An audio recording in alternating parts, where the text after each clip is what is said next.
டெல்டாவுட் வியூவர்ஸுக்கு வணக்கம். இந்த எபிசோடில் நம்ம பார்க்க போகிறது இருமுகம் படத்தோட ரிவ்யூ.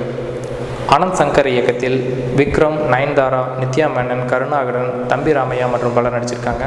இந்த படத்தோட ஸ்டோரி அப்படின்னு பார்த்தா, ஒரு மருந்து கண்டுபிடிக்கிறாங்க. அந்த மருந்து வந்து ஒருத்தர் வந்து இன்ஹேல் பண்ணால் ஒரு 10-15 மனிதர்களோட ஒரு ஆற்றல் சக்தி கிடைக்குது.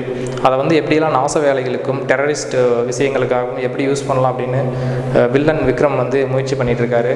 அந்த முயற்சியில் வெற்றி அடைந்து அதை வந்து எப்படி எல்லா நாடுகளுக்கும் வந்து அதை சேல்ஸ் பண்ணலாம் அப்படிங்கிற ஒரு முயற்சியில் இருக்கும்போது ஹீரோ விக்ரம் அதை எப்படி வந்து தடுத்தார் அப்படிங்கிறதா மீதி கதை.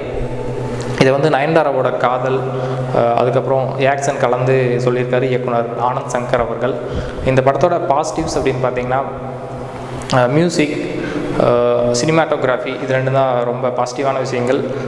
மியூசிக் பார்த்திங்கன்னா ஹாரி ஜெயராஜ் ரொம்ப நல்லா பண்ணியிருக்காரு. 3 பாடல்கள் ரொம்ப அருமையாக வந்திருக்கு. பேக்ரவுண்ட் ஸ்கோரும் ரொம்ப நல்லா பண்ணியிருக்காரு. அதில் பார்த்திங்கன்னா ஒரு சில இடங்களில் வந்து ரிப்பீட்டடான சில பேக்ரவுண்ட் ஸ்கோர், அதாவது ஹீரோ அந்த வில்லன் விக்ரம் நடந்து வரும்போது ஒரு மியூசிக் வருது. அது வந்து சில இடத்துல நிறைய இடத்துல ரிப்பீட்டடாக வருது. அதை தவிர மற்றபடி எல்லாமே வந்து மியூசிக் பொறுத்த வரைக்கும் பக்கா பண்ணியிருக்காரு. அதுக்கப்புறம் சினிமாட்டோகிராஃபி, கதைக்களம் வந்து மலேசியாவில் நடக்கிற மாதிரி இருக்குது. மலேசியாவோட அழகை வந்து ரொம்ப நல்லா காட்டியிருக்காரு. ஒரு ரிச் லுக்கை வந்து கேமராவில் கொண்டு வந்திருக்காரு ஆர்டிசி ராஜசேகர். அவருக்கு வந்து ஒரு பாராட்டுக்கள். அதுக்கப்புறம் விக்ரம் அப்படிங்கிற ஒரு தனி மனிதர் தான் இந்த முழு படத்தையுமே வந்து தன்னோட தோள்களில் செமக்கிறாரு அப்படின்னு தான் சொல்லணும். ஏன்னா டோட்டல் மூவி வந்து அவர் சுற்றியே இருக்குது. Hero and villain Vikram. Hero வந்து ஒரு அண்டர் கவர் ஏஜெண்ட்டாக வர்றாரு. அவரோட லுக்கு, அவரோட ஸ்டைல் எல்லாமே வந்து ரொம்ப நல்லா எக்ஸிக்யூட் பண்ணியிருக்காங்க. வில்லன் விக்ரமோட அந்த கெட்டப் ஆகட்டும், அவரோட நடிப்பு ரொம்ப நல்லா இருக்குது.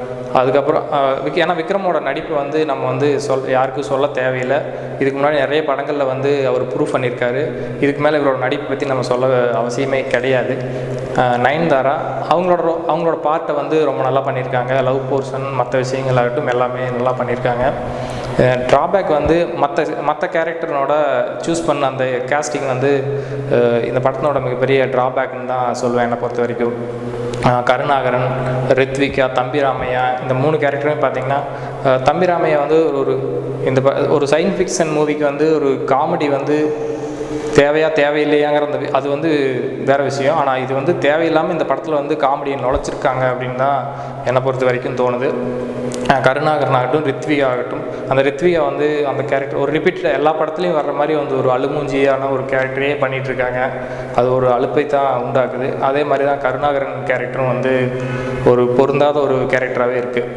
அதுக்கப்புறம் வந்து திரைக்கதை, இந்த படத்தில் வந்து திரைக்கதை வந்து ஈஸியாக ப்ரிடிக்டபுளாக இருக்குது. அதாவது இன்டர்வல் பிளாக்கில் ஒரு சஸ்பென்ஸ் வைக்கிறாங்க. அது ரொம்ப நல்லா சஸ்பென்ஸ் க்ரியேட் பண்ணிச்சு. அதுக்கப்புறம் செகண்ட் ஹாஃபில் பார்த்திங்கன்னா, அதுக்கப்புறம் என்ன நடக்க போகுது அப்படிங்கிறது ஈஸியாக ப்ரிடிக்டபுளாக இருக்குது. இந்த ஸ்க்ரீன் ப்ளே வந்து மிகப்பெரிய ஒரு பின்னடைவாக தான் இருக்குது இந்த படத்துக்கு.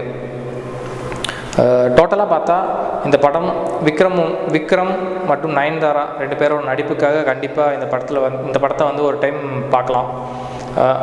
மற்ற விஷயங்கள், டெக்னிக்கல் ஆஸ்பெக்ட்ஸ், மற்ற விஷயங்கள் எல்லாமே வந்து ரொம்ப ஆவரேஜாக இருக்கிறனால இந்த படம் வந்து அடுத்த லெவலுக்கு போக முடியல. ஒரு பின்னடைவுன்னு தான் சொல்லணும். இந்த படத்துக்கு வந்து டெல்டாவுட்னோட ரேட்டிங் வந்து 5க்கு 2.5. இந்த விமர்சனம் உங்களுக்கு பிடித்திருந்தால் லைக் பண்ணுங்கள், உங்கள் நண்பர்களுக்கு ஷேர் செய்யுங்கள், எங்களோட சேனலை வந்து சப்ஸ்கிரைப் பண்ணுங்கள். தேங்க்யூ.